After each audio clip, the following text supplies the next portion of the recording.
Dans cette vidéo, nous allons voir ensemble comment saisir les données concernant les traitements chroniques et la maladie chronique et la PCI. On va prendre notre patient, Tounsi Ali, je rappelle qu'il est hypertendu.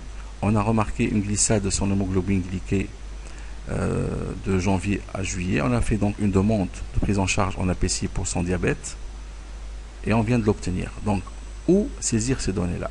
Donc, pour cela, on doit cliquer sur le bouton traitement chronique APCI. On va saisir les APCI, donc le diabète et l'hypertension artérielle.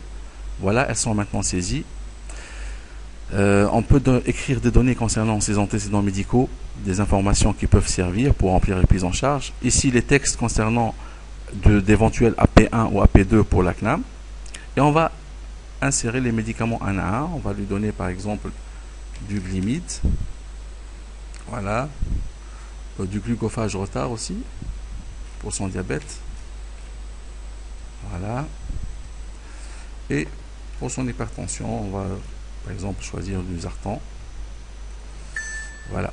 Donc on a les différents traitements chroniques qui sont insérés un à un.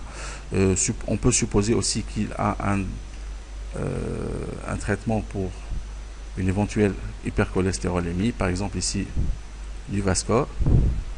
On a remarqué que la case accord préalable est cochée pour nous dire que le Vascor est un traitement à accord préalable. Voilà, on va marquer ici la périodicité de prescription. Par exemple, tous les 90 jours, on va lui donner une ordonnance. La période de rigueur, c'est la période en dessous de laquelle la CNAM peut rejeter notre consultation. Donc, elle est de 82 jours en moyenne à peu près. On va enregistrer et fermer. Voilà.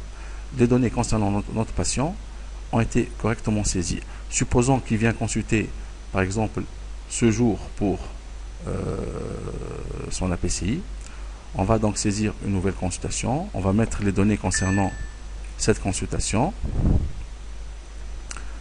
Son poids, par exemple. Et s'il nous ramène sa glycémie, on va l'insérer dans le suivi régulier pour pouvoir la consulter ultérieurement rapidement.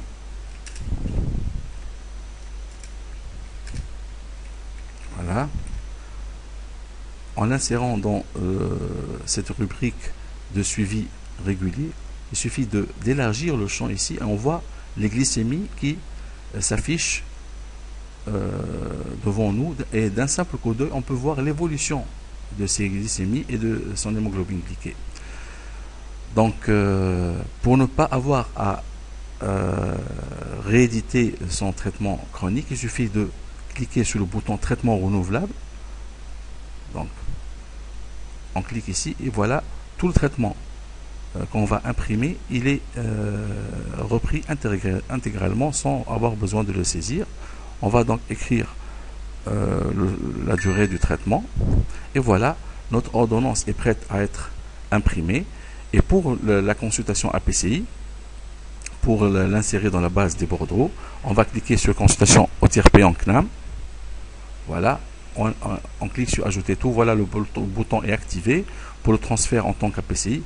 On va supposer qu'on a fait par exemple un ECG. Voilà.